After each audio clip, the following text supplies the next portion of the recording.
कुचामन क्षेत्र के संगीता हत्याकांड मामले में आखिरकार धरना समाप्त हो गया। राज्य मंत्री विजय सिंह चौधरी ने मृतका संगीता के भाई को इस बात की 100% गारंटी दी कि संगीता को न्याय मिलेगा, लेकिन धरना समाप्त होने के बावजूद कुछ लोग इसे लेकर ऐतराज भी जता रहे।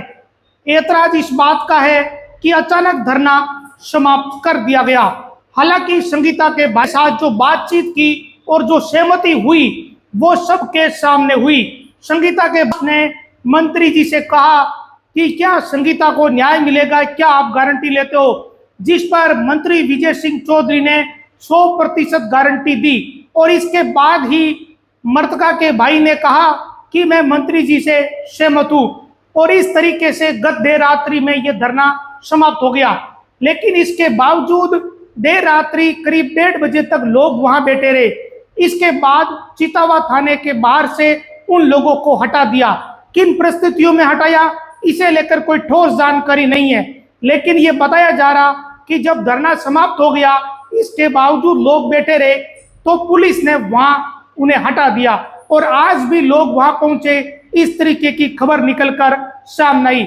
लेकिन मूल बात यह है कि जिस महिला विवाहिता संगीता की मौत हुई उसके परिवार ने ही मांगों पर सहमति जता दी, तो फिर अब धरना देने का कोई मतलब नहीं रहता।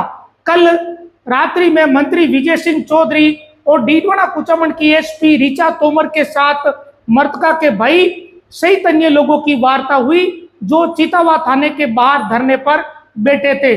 मोटा मोटी बात यह हुई कि जो मुख्य आरोपी है पति, उसको पूर्व में गिरफ्तार कर लिया गया, और अब मृतका के ससुर गोपाल राम को भी गिरफ्तार कर लिया, और बाकी अगर किसी की भूमिका निकलेगी तो उन्हें सबूतों के आधार पर या जो ठोस प्रमाण मिलेंगे उसके आधार पर गिरफ्तार किया जाएगा। अब यह जो धरना समाप्त हुआ उसमें डीडवाना कुचामन की एसपी ऋचा तोमर की भूमिका बहुत ही अहम रही, क्योंकि एसपी ने वहां धरने पर संबोधित किया और ये कहा कि आप लोगों का शिकायत करने का पूरा अधिकार है। ये मामला पहले दिन से मेरे ध्यान में था, मैं रोजाना मॉनिटरिंग कर रही थी, क्लोजली मॉनिटरिंग थी, और कुचामन एडिशनल एसपी के नेतृत्व में एसआईटी इस मामले की जांच कर रही है। ऋचा तोमर ने यह तक कहा कि विवाहिता महिला संगीता 2 बच्चों की मां थी, और शादी के इतनों साल बाद अगर उनकी संदिग्ध मौत हुई है तो यह गंभीर विषय है, जांच का विषय है। इसके अलावा ऋचा तोमर ने इस धरने पर 2 बातें बताई। अपने रिश्तेदार और अपनी दोस्त की जो स्कूल में पढ़ रही थी उसकी 2 कहानियां बताई कि महिलाओं के साथ समाज में किस तरीके का बर्ताव होता है। 2 महिलाओं के आत्महत्या के मामलों का जिक्र ऋचा तोमर ने इस धरने पर किया, जिसके बाद ये भरोसा दिलाया कि लोग भरोसा रखें, न्याय मिलेगा। संगीता के हत्या मामले में जो भी लोग शामिल हैं उन्हें बख्शा नहीं जाएगा। इधर इस पूरे मामले में भाई ने सहमति जता दी, जिसके बाद धरना समाप्त हो गया। मंत्री ने कहा कि मैं 100% गारंटी लेता हूं, लेकिन मूल बात यह है कि संगीता के पति और जिस महिला का जिक्र हो रहा है उन दोनों का किस तरीके का आपसी संबंध है।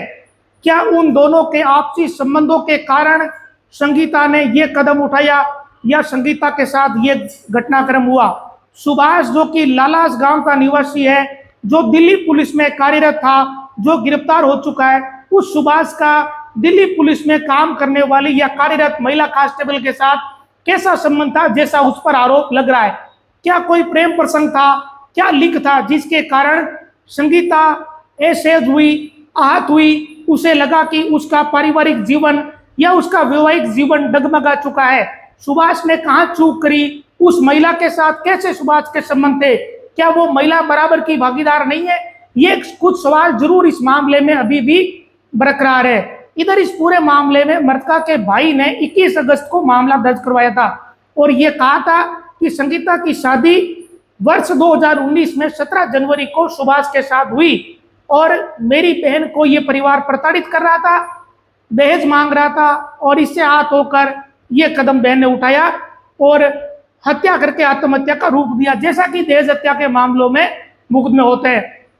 संगीता के भाई ने रिपोर्ट में ये बताया था कि 20 अगस्त की रात 1 बजे उन्हें सूचना मिली कि उसकी बहन की मौत हो चुकी है।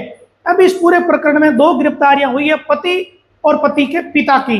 बाकी गिरफ्तारियों को लेकर पुलिस ने आश्वासन दिया है जो दिल्ली पुलिस में कार्यरत महिला कांस्टेबल है, क्या उसकी कोई भूमिका है? सुभाष की प्रेमिका जिसे बताया जा रहा है उसका क्या रोल है, क्या इन्वॉल्वमेंट है? क्या सुभाष और वो महिला मिलकर संगीता को इस हद तक टॉर्चर कर चुके थे कि संगीता के साथ ये सब कुछ हुआ? ये बहुत सारे देखिए अभी पहलू ऐसे हैं जिन पर जांच चल रही है और कुचामन एडिशनल एसपी के नेतृत्व में एक एसआईटी जांच कर रही है। ऐसे में डीडवाना एसपी ने यह भरोसा दिलाया कि हर हाल में जो भी दोषी होगा वो सलाखों के पीछे होगा।